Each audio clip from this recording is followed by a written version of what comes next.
Welcome to the BiggerPockets Business Podcast, show number 35. Welcome to a real-world MBA from the School of Hard Knocks, where entrepreneurs reveal what it really takes to make it. Whether you're already in business or you're on your way there, this show is for you. This is BiggerPockets Business.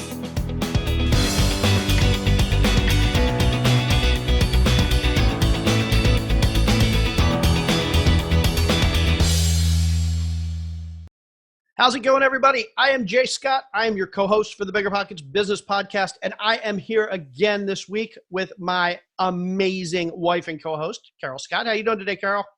Doing so well. Happy Christmas Eve, everybody. What a great day. It is. So, everybody, we have a fantastic show today, and our guest today is somebody that you know well. It's actually the woman sitting across from me. Well, I guess not really across from me, but across the video from me. So Carol Scott, she is going to tell us a little bit about her backstory and about a new business that she is starting in 2020. So for everybody out there that has wondered a little bit about the host of the show, Mrs. Scott, we're going to find out more about her. We're going to find out about what she's planning to do. And she's got some amazing tips because she has learned a tremendous amount over the last 10 years that we've been working together, leading up to this new business of hers. So this is going to be a great episode, and I'm really looking forward to it. Carol, are you ready to chat with us? I am so ready, and I'm really looking forward to this because, like you said, it's a new business, and I think this is living proof that anybody out there can do it. You just have to learn from good people, surround yourself with the right people, and put an actionable plan in place and do it. So I'm really looking forward to chatting with everybody. Excellent. Now, for anybody that wants to find out more about this show and find the links to the things that we discuss, check out our show notes at biggerpockets.com/bizshow35. Again, that's biggerpockets.com/bizshow35. Okay. Now, without any further ado, let's start talking, Mrs. Scott. You ready? I'm so ready. Gotta be honest, everyone, this is a little weird, right? Jay and I are usually doing the interviewing, so to be interviewed is a whole new mindset shift, and I love it. Gotta be honest. It's pretty fun. Awesome. Okay. I think a lot of our listeners out there have a little bit of an idea of your backstory. We've been working together for 10 years, but how about your backstory? Take us through like where you started and where your career took you and what we've been doing together the last 10 years, how you became the host of the BiggerPockets Business Podcast, everything leading up to the great story that we're going to tell about your new business in 2020. Awesome. That sounds like a great plan. So here's the deal. Growing up, just like so many other people, it was always work hard, get straight A's, go to college, get a good job, make a lot of money, figure out how to have kids while you're making a lot of money, and do it all, right? So I always was just that way. I worked really hard. I had the straight A's. I did all the extracurriculars. I was always doing, interestingly, little entrepreneurial things in retrospect. I didn't even realize it until many years later that that's how this all kind of started. But after college, right off the bat, I was really fortunate in that I started working at a big company doing marketing and doing employee engagement, corporate communications, those types of things. And right off the bat, I was traveling around the world. I was put in touch with a lot of C-level people, and I did that type of work for the next 15 years. I worked really hard. I prioritized work. I prioritized making money. I prioritized my career. And all along the way, I realized I am doing so much for so many other people. I loved it. It was a lot of fun. I worked for big companies like Franklin Covey, for example. They're the 7 Habits of Highly Effective People company. I worked for eBay. I worked for Mattel. And in each one of those, I was responsible for building out teams to do new initiatives within the new company. And that was always really my favorite thing to do, right? In these different companies, there would be new initiatives or new divisions that were just starting. they would, interestingly, again, in retrospect, it's interesting to look at the pattern. I would go in, and my responsibility was to build out that new initiative, was to hire all the people to build out that team. And it was really fun, specifically because being within those big companies, you had the resources of big companies, you had the ability to hire a lot of people, you had the capital to be able to put that stuff to work for you. Yet there was still a lot of like kind of Wild West atmosphere feeling, right? You had the latitude to do whatever the heck it was you wanted. That was the right thing within the structure of the bigger organization. So it was a really fun time, but it was also a ton of work. And with a lot of different companies, I learned a lot along the way. And back in, what was it, 2008, my gosh, we're going on 12 years now, which is really kind of unbelievable. Obviously, you know this, Jay, you and I met when we were working at eBay, and we met at work, and we would kind of high five each other in the hallways. I was off to the airport going to on some corporate jet to fly to some random country. You'd be coming back from somewhere. And when we decided to get married and have kids, we said, this is absolutely not sustainable. We've got to do something that will let us be with our kids when we actually have them, and live a great family life and not just focus on work all the time. And that's when we started our investing career. We've done that over the past decade. And as much as I've absolutely loved being 100% priority, being a mom, I also missed doing some of the work stuff, right? So it's been a challenge over the past several years. I adore my children, and you know this. I adore them, and I want to be there for them, and I have been with them 24/7 all of these years. And we've hired assistants along the way. We've hired amazing mothers helpers to be with us. I can proudly say, I'm getting teary. I've never missed a game. I've never missed them getting off the bus. Oh my gosh, I'm actually tearing up. Yeah, it's been wonderful that we've had the opportunity with doing this, that I've been able to maintain the priority of our family. So it's really good. And it's also, though, now that it's 2020 and some things have changed in our world, I'm also looking forward to a new business venture that's really my own. That, I love working with you, obviously, but it's fun that I'm doing something, taking everything I've learned in our pre-investing world, as well as all the things we've learned over the past 10 years of investing, and start putting all those things to work to start something new. So that's a very long story, kind of in a nutshell. Awesome. So, okay. So the takeaway there, though, is the last 10 years, you've kind of been a stay-at-home mom. And the funny thing is, I know you talk about being a stay-at-home mom, but you've been absolutely instrumental in the business that we've built. And I know I've been more the face of the business the past 10 years, and everybody thinks of kind of Jay Scott as the house flipping guy and the investing guy. But I think what they don't realize is you've done 90% of the work behind the scenes, and I just take all the credit. So I think that's interesting that you think of yourself as kind of ready to jump back into business, though I think of you as kind of being like the kind of the important part of our business for the past 10 years. I appreciate that. And I just interrupted you, and I apologize for interrupting, but thank you so much for saying that. And I do want to clarify something you just said.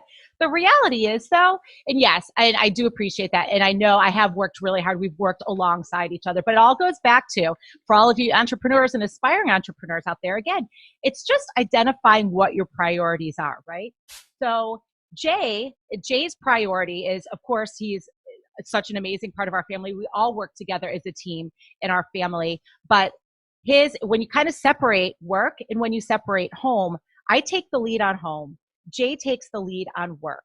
And in taking the lead on home, I don't necessarily have the latitude to be out there doing speaking, be out there doing training, be out in front of people all the time, because I'm back here, which I love and which is what I want to be doing. So I just think that's a really great thing for all of our listeners to remember, that as long as you prioritize correctly and you keep those priorities in check all the time, you can work something out that works for your whole family. Absolutely.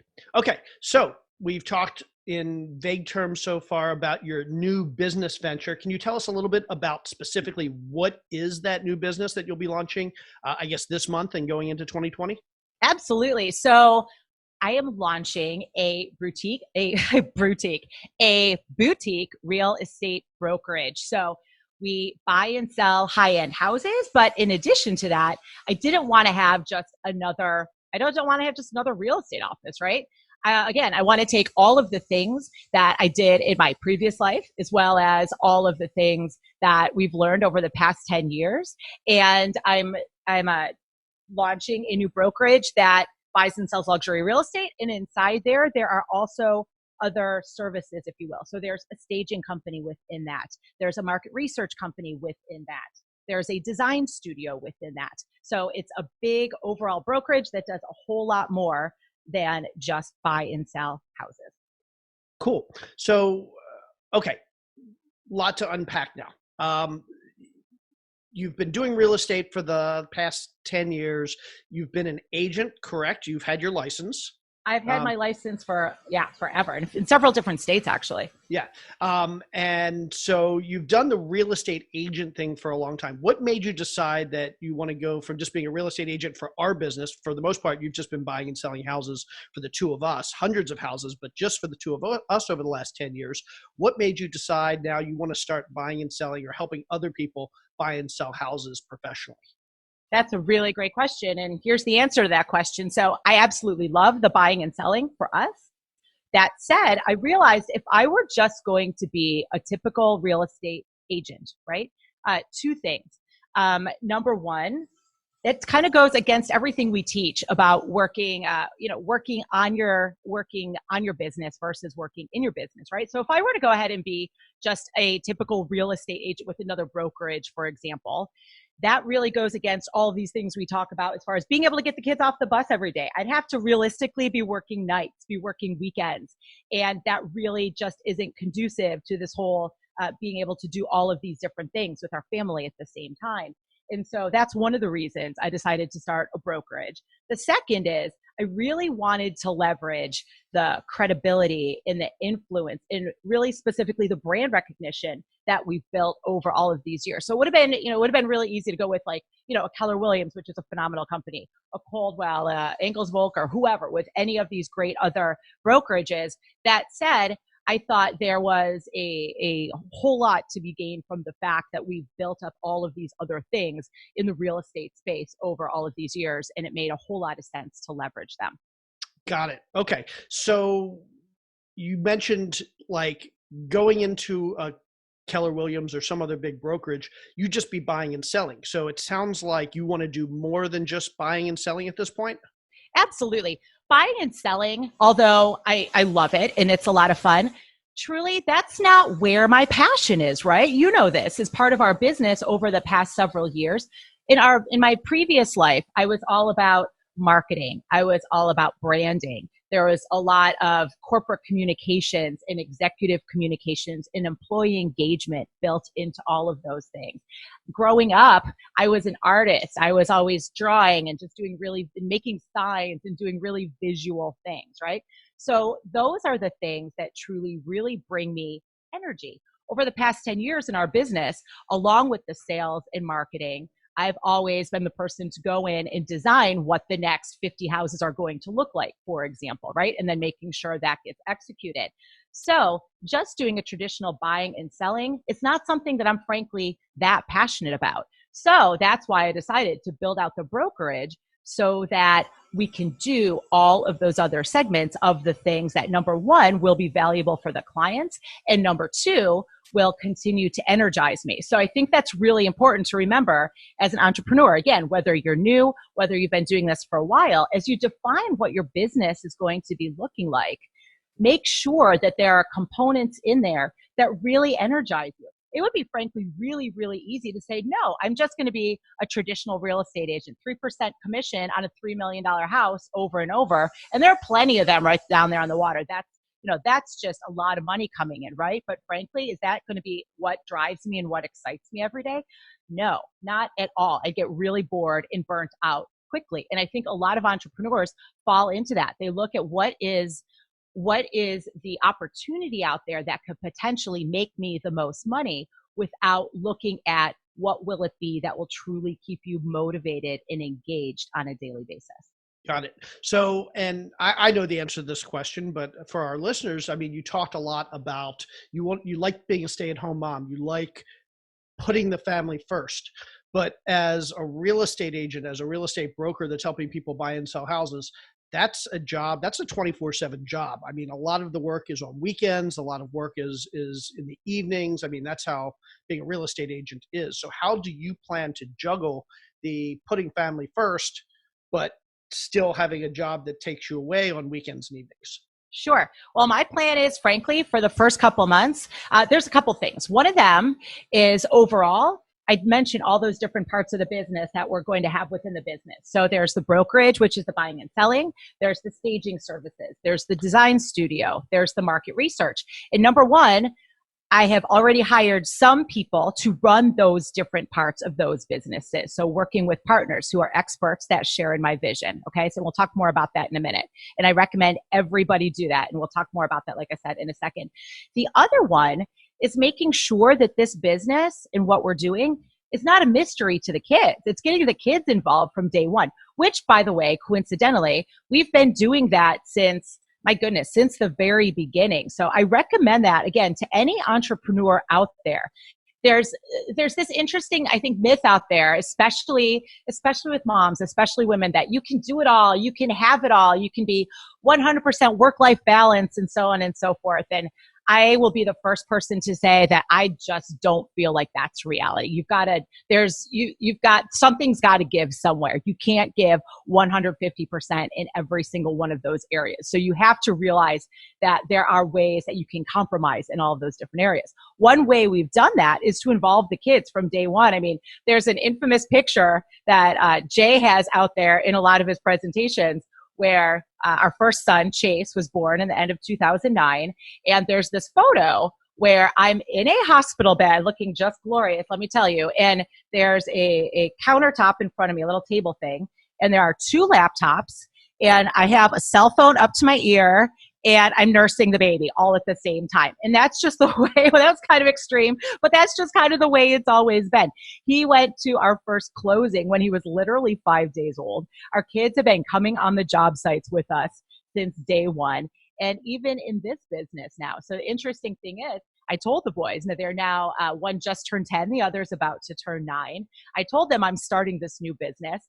And interestingly, Chase looks at me and said, does that mean you're not going to get us off the bus every day? I'm like, are you kidding me? Of course I'm getting you off the bus every day, whether you want me to or not, right? So make that clear to your kids. This is what you're doing. And I took it a step further. Not only am I getting you off the bus every day, after homework and so on and so forth, on the weekends, you can come over to the office. You can help with stuff. They love, for example, using my phone to unlock lock boxes when we just do stuff over at different houses. So it's just finding creative ways to make sure you stick to your priorities.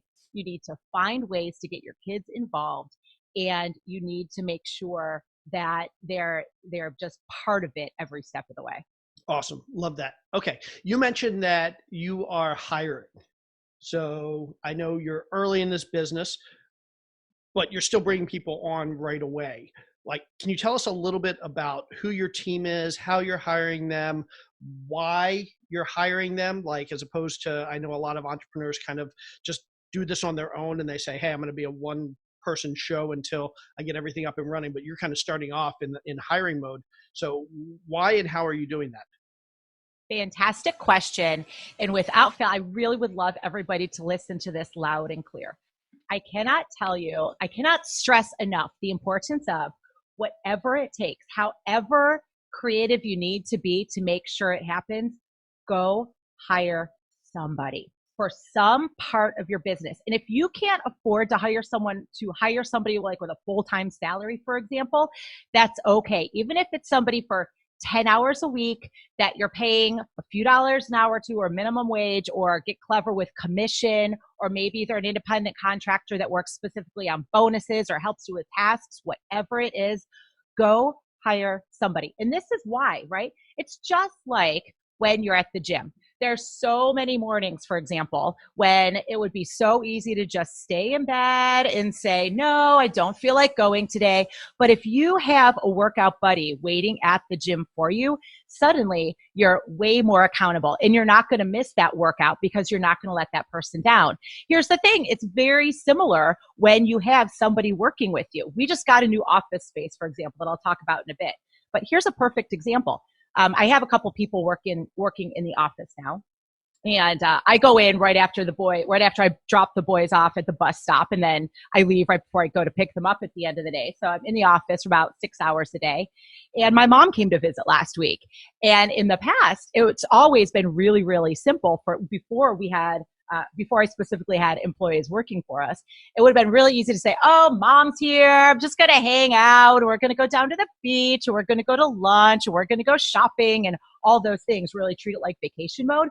That said, I had people in the office, right? And I want to be accountable to them too. I want them to realize that I am doing all the things I said I would do to really realize this vision of this awesome company that we're creating. So by being accountable to them, I made sure that I worked out our schedule so that I wasn't in the office all 6 hours, but I was absolutely visible and in the office and present and engaged and contributing for a few hours each day. And you know what? It worked out great. My mom and I still had a fantastic time together. So it was just a matter of getting clever about how to structure your time. And so again, I highly recommend that anybody out there does the same thing. Find a way to hire a person or multiple people so that you can be accountable. So that's the why. So who are those first one or two people that you hired in your business, and how did you decide what roles to hire for right off the bat? Great question. So right off the bat, I knew that kind of the lowest hanging fruit in the business, right, is because there's such a need down here in Florida, was just simply somebody to help run the brokerage side of the business, right? Like I mentioned, there's all these different segments within the business. I want to hire a partner to essentially run each of those segments.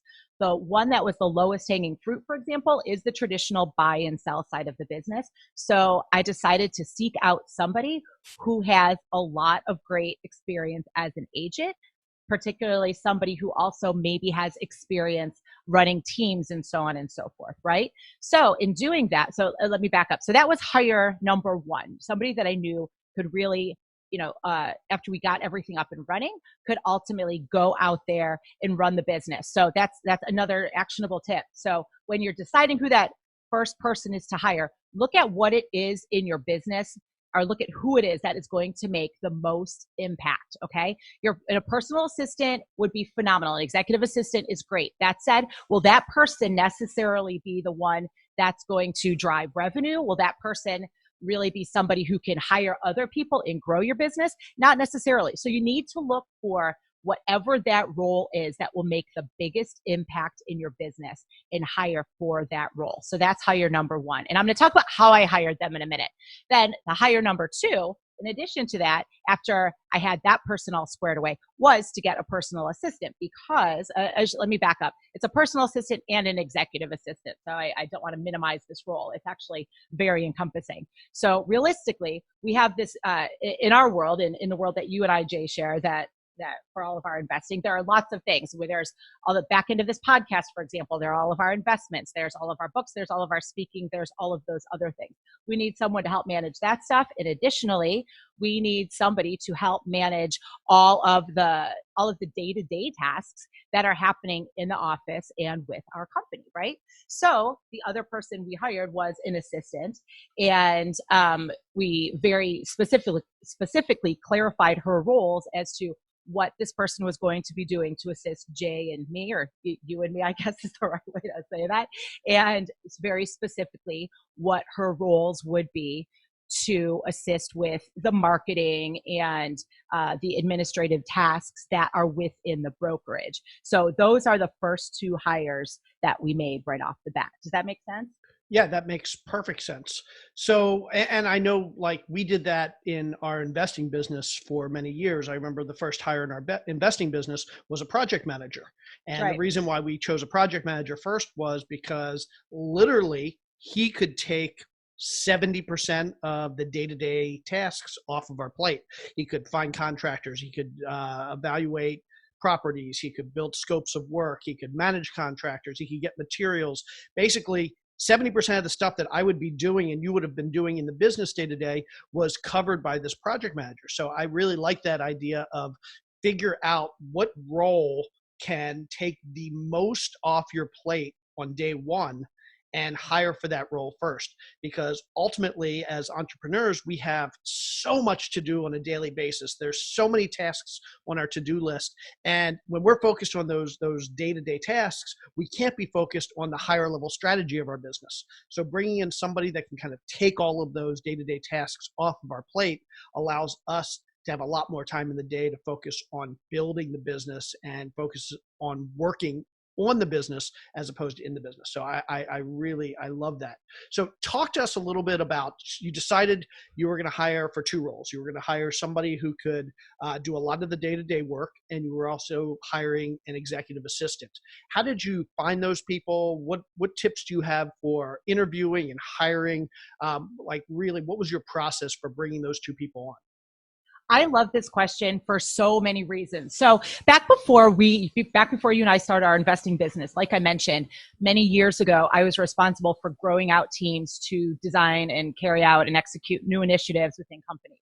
And in doing that, frankly, I feel like I got really, really good at hiring, right? So I think I have a lot of really useful tips for how to find the right people and how to save yourself time within the process, right? One of my very favorite ones, for example, is in a lot of our listeners out there, is especially those of you, if you're working a current full-time job, which there's nothing wrong with that. Obviously, I did that for many, many years. And frankly, there are a lot of things I miss about that. So I get it. You may remember when you were first hired into your full-time job, maybe you applied maybe there was a lot of communication with an HR department through email or something, for example. Well, I'll tell you what, I like to do the exact opposite. And I recommend you do the same. Here's the tact you take, right? So for both roles, we developed some very specific roles and responsibilities and job descriptions, posted them on, there's a tool I like to recommend online. It's called Indeed.com. If you haven't heard of it, and they're not a sponsor or anything, I'm just mentioning them because it's a very useful online hiring tool, makes the process really simple, really transparent. But I don't just ask for a resume, okay? And I recommend you do the same. Figure out what the different roles are and what the different customer-facing experiences, I guess, there are that you're going to need for these hires, and make that a requirement of the hiring process. So for example, I knew that both of these roles would have to be, the people within these roles would have to be at least somewhat tech savvy. They'd have to be able to use computers and video because that's a big part of our marketing strategy.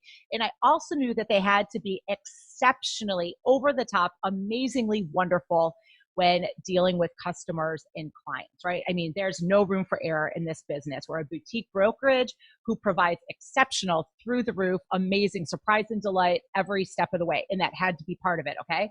So I also asked people to submit a 90-second to 2-minute video of why they'd be a perfect fit for the job. Now, why did I do that? Number one, it shows you right off the bat who really wants to take the initiative and who is green, or not even necessarily green, just someone who is hungry and wants to do a really good job for you and wants to put their all into it. Frankly, people who couldn't be bothered to send videos, I was just like, nope, no, I really don't even have any reason to talk to them. And it's a 2-minute video. It's not hard. And frankly, I'm one of the least tech savvy people you will meet. That said, to record a video, even if we weren't doing the podcast or whatever, anybody can figure out how to make a little video on their phone, how to upload it. It's not that hard. So that was that was number one. And it also right off the bat just lets you see that person's personality shining through. And that makes a big difference in your hiring. Okay. So that's my tip number one. My tip number two around hiring that saves so much time, and this is by far one of my absolute favorites, is rather than setting up interviews by email, which is such an easy way to do it, right? It's so easy as a hiring manager to just send an email and say, when can we schedule a time, etc. What I like to do is something different. And again, the reason behind this is that these people need to be basically on during business hours, need to be exceptional when it comes to client services, right? So what I will do is at about 9:10 or 9:15 in the morning, I'll pick up the phone. And remember, these people have recently applied for jobs. I'll pick up the phone and I will just call them. It's really that simple, okay? And why do I call them at 9:10 or 9:15 in the morning? Because you would be absolutely shocked at how many people, even in job hunting mode, answer the phone like, hello? I'm like, excuse me, are you serious right now? And I've got to tell you, that little tip right there has saved me hours and hours and hours and hours of wasted time throughout the years, right? Because here's the deal. Somebody, one would suspect, who is out there looking for a job, who's trying to put their best foot forward. And especially for these roles, I've been talking to a lot of people who are licensed real estate agents, for example. So just naturally, they should be good at customer service. They should be good at answering the phone. There were several people, and it's sad, it was sadly shocking, who answered the phone like, hi. And I'm like, wow, well, I'm Carol Scott from Scott Silver Concierge Realty, and I was just calling you to follow up on your application that you submitted yesterday.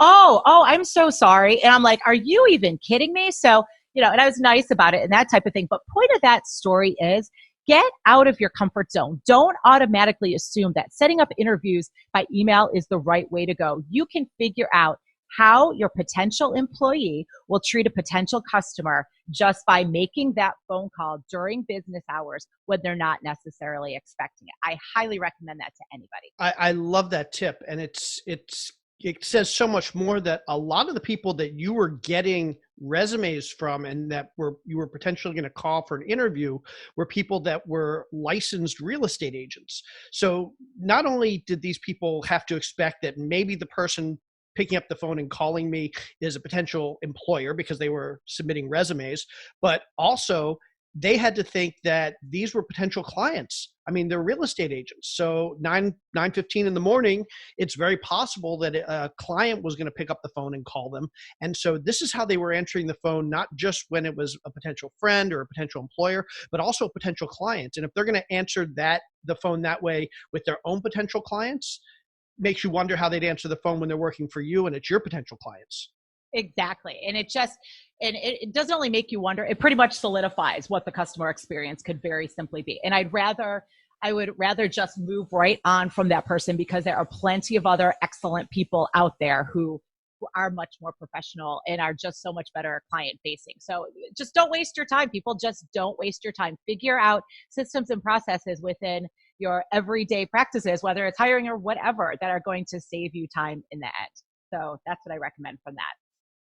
Okay, so that is, I love that. And this sounds like a really cool business. Now, we have a lot of entrepreneurs out there who are just getting started. Maybe they've already started. We probably have some people who are stay-at-home moms that are looking to start their business. And we probably also have some folks out there who are looking to try and figure out how to get started with their spouses. Maybe they have a spouse who's a stay-at-home spouse, but they want to get that spouse involved.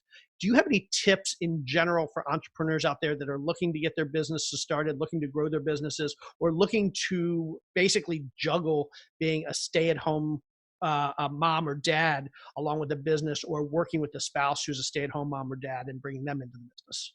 Certainly do. So the number one thing I recommend is to make sure that you have a dedicated space. Even if it's just a small room in your house, right? A dedicated space in which you run business. Because here's what that does. That really puts you in the mindset of, when I go into that space, I'm in business mode. So for example, in our other homes before the home we live in now, we had these pretty darn big houses. And we were very fortunate because of the markets we lived in. And I was able to have my own home office at each of our houses, and Jay had his own home office. That said, we downsized significantly and simplified when we came here. So we have a much smaller house, and our guest room is also my office. And even though it's a small space, it's a dedicated space. And I'll tell you what, it's a fantastic thing knowing that when I come in this room, when I close these doors, it completely shuts you off from everything else going on and gets you in that mindset of, this is where I need to take care of the things that are not about my family, that are not about home. This is where I'm going to work and do the things professionally that fulfill me. So that's the number one tip. Yeah. Anybody that's watching this on video, that room that Carol's in right now, that's actually our guest bedroom. That's also her office. And now that we have a separate office, we're going to start using that. But for the past 6-8 months, this has been her office. And it's really nice. Like she said, even though it's a small space, even though it doubles as our guest bedroom, basically, I know anytime Carol's in that room, she's in work mode. And so just having that dedicated space, not necessarily sitting at the kitchen table or sitting at the dining room table, when she walks into that office, I know that she's kind of in work mode and she's focused on work. And so, yeah, it's definitely something that I agree with as well. I like to work at the dining room table. I like to work at the kitchen table. But I know when I walk into my home office or out of home office, once I'm in there, I'm kind of immediately into work mode. Absolutely. So my second tip is, okay, ready for this? It is absolutely crucial that you get your priorities straight and you simply don't compromise, okay? And what I mean by that is, like I've mentioned several times, my number one priority, without question, without fail, is my family. It's being a good mom and it's being a good wife, and everything else will follow, okay?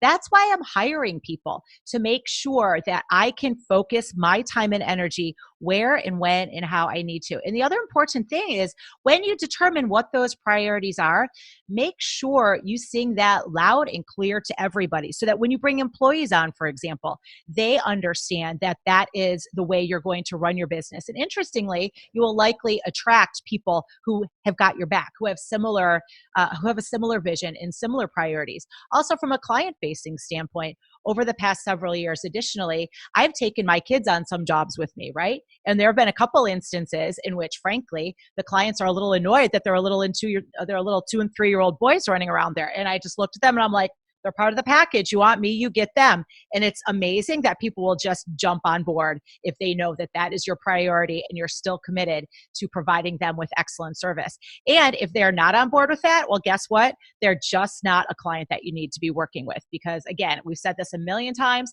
but you're only here on this earth for a short time, and you need to do and focus on what matters most. So identify those priorities and make sure you don't compromise on them no matter what. Awesome. Love that. Fantastic. Any other tips you want to share with our listeners, or are you ready to jump into the final segment of the show?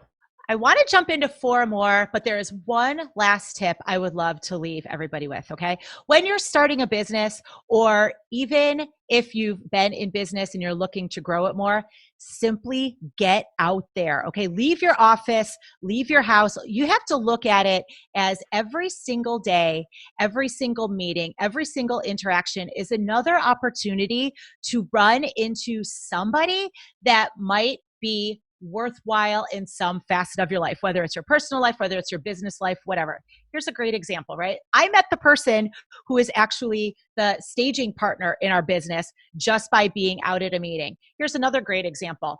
We have mapped out a really comprehensive marketing strategy for the first quarter of 2020, and it's got all kinds of different components. It's got online and traditional and mailing and all kinds of different things. It's all mapped out in a beautiful calendar, okay?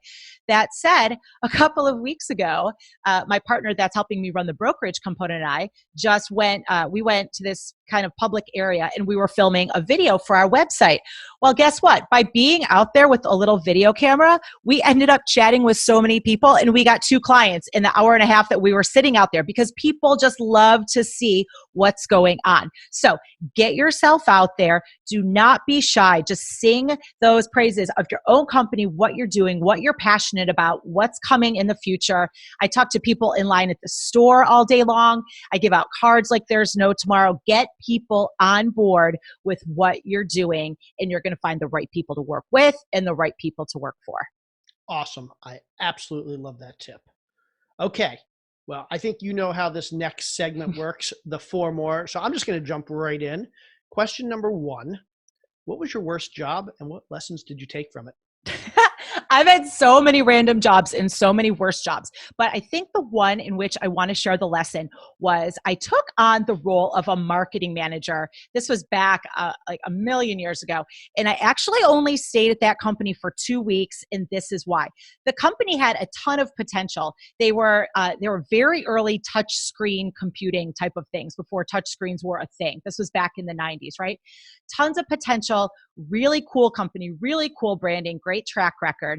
They brought me in as the marketing manager, and I got there on day 1, And the person who hired me, who was the founder of the company, was nowhere to be found, right? Just completely disappeared. He would pop in every once in a while, always had his door closed. And whenever I would try to set up a meeting with him to ask him what the overall vision was of the company and what he wanted me to create, he would just be like, well, I was kind of hoping you'd figure that out. I'm like, are you kidding me? You're the founder, you're the CEO, and you don't have a vision. How am I supposed to follow along? So that's what I learned from that is in any business venture that you have, map out what that business is going to look like, what it feels like, what the initiatives are, and make sure you communicate that effectively to every person in your organization. Awesome. So it was a 2-week job. Did you give your 2 weeks notice on day one? Right off the bat. I came in, hi, I'm here and I'm out of here. Bye. Been real. Awesome. Question number 2. What was the defining moment where you realized you had an entrepreneurial itch? Back when I was a kid, I was literally 4th, 5th, 6th grade, whatever.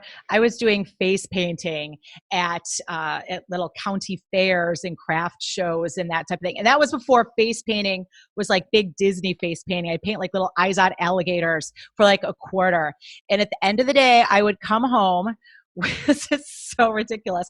I would come home with all these stacks of dollar bills and I would literally make sure they were not only stacked so that they were all facing the same direction, I would also organize them by serial number. And I was just like, oh my goodness, I'm a little OCD about this, but I love, love, love being able to go out there and make money and figure out how I'm going to make some cash for myself.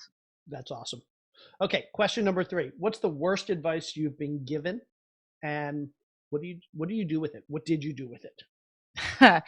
By far, the worst advice that I've been given is something that I think we grow up with our whole entire life, especially as moms and women, which is you can have it all.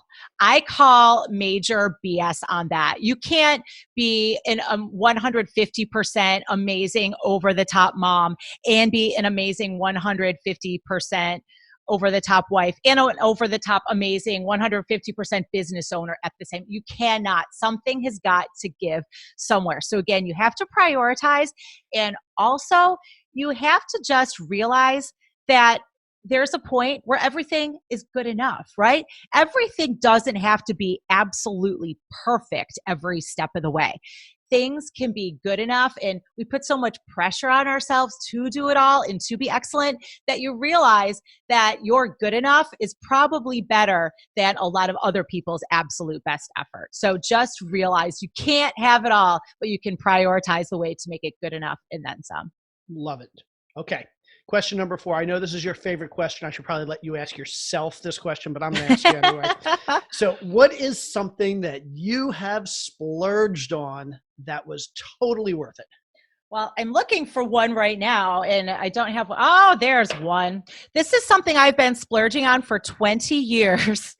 And I still will continue to splurge. Anyone watching this, it's this little Uniball Vision fine rollerball pen and it's bright pink.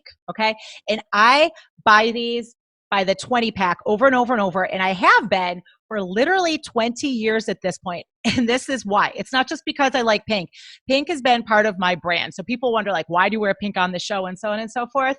Well, again, back in the 90s, I know I'm dating myself, but back in the 90s when I was in all these corporate jobs and especially when I went to Silicon Valley, there was such pressure to look like a man, dress like a man, wear big boxy suits. That was before Silicon Valley. But then you get into Silicon Valley and it's all man driven and so on and so forth. And I wanted to prove that I could walk around in pink heels and pink shirts and wear pink pens and still work really, really, really hard and surround myself with the right people and grow good teams and get stuff done.